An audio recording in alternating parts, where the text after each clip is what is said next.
Hi friends, మళ్ళీ మీ బామ్మని వచ్చాను. చిన్నగా ఈ మధ్య కొంచెం నాకు కుదరలేదు, అందుకని ఆపేశాను. సమ్మర్ వచ్చింది కదా, ప్రతి వాళ్ళకి వడ కొడుతుంది. దానికి తోడు ఎప్పుడు మగవాళ్ళు అటు ఇటు పనులకు వెళ్ళి వస్తూ ఉంటారు కాబట్టి వాళ్ళకి వేడి చేయకుండా చిన్న చిట్కా చెప్పుకుందామండి.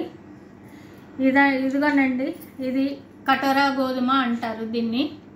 ఇది షాపుల్లో దొరుకుతుంది, ఇలా బిట్లు బిట్లుగా ఉంటుంది.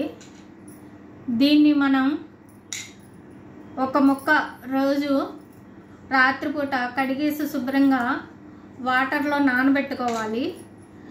వాటర్లో నానబెట్టిన తర్వాత ఇదిగోండి ఆ మిశ్రమం ఇలా వస్తుంది, నాని ఇలా వస్తుందండి. ఇలా వచ్చిన దాన్ని మనం పొద్దున్నే మొహం కడుక్కున్నాక మనం తినవచ్చండి. లేదంటే సాయంకాలం పూట 2-3 ఆ టైంలో వడకొట్టకుండా వేడి చేయకుండా మగవాళ్ళు బయట నుంచి వచ్చిన తదుపరి ఇవ్వచ్చండి. ఎలా వాడుకున్నా అభ్యంతరం ఉండదు.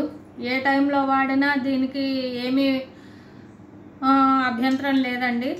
మన బాడీకి చాలా సేఫ్. ఇది ఇలా నానిన తర్వాత దీంట్లో కొంచెం ఈ పటిక బెల్లం వేసుకోవాలండి.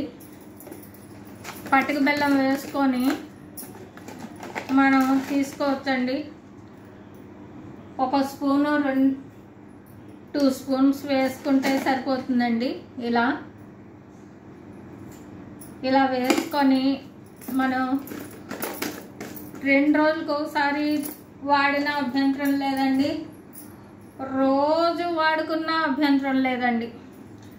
ఈ ఎండ వేడి తట్టుకోవాలంటే ఇలాంటి చలవ చేసే పదార్థాలు తీసుకోవటం చాలా అవసరం అండి మన బాడీకి. మన బాడీలో ఎండ వేడి తట్టుకోవాలంటే చెమట బాగా, ఈ ఎండ వేడికి చెమటకి మన బాడీలో ఉన్న వాటర్ పర్సంటేజ్ చాలా తగ్గిపోతుందండి. చెమట పట్టి మళ్ళా మనకి కోల్పోయిన వాటర్ పర్సంటేజ్ మళ్ళీ మనకు రావాలంటే ఇటువంటి చలవ చేసే పదార్థాలు మనం తీసుకోవటం వల్ల ఆ తేడా మన బాడీకి లేకుండా బాగుంటుందండి. దయచేసి నేను చెప్పింది మీకు అర్థమైంది అనుకుంటున్నాను. ప్లీజ్ సబ్స్క్రైబ్ చేసుకోండి, లైక్ చేయండి. పక్కన గంట సింబల్ ఉంటుంది, దాన్ని కూడా మీరు టచ్ చేసి కొంచెం ఎంకరేజ్ చేయండి. దీని పేరు కటోరా గోధుమ అండి. మళ్ళీ చెప్తున్నాను, మీరు మర్చిపోతారని. ఇదండి, ఈ వీడియో చూసిన వాళ్ళు కొంచెం సబ్స్క్రైబ్ చేయవలసిందిగా కోరుతున్నాను.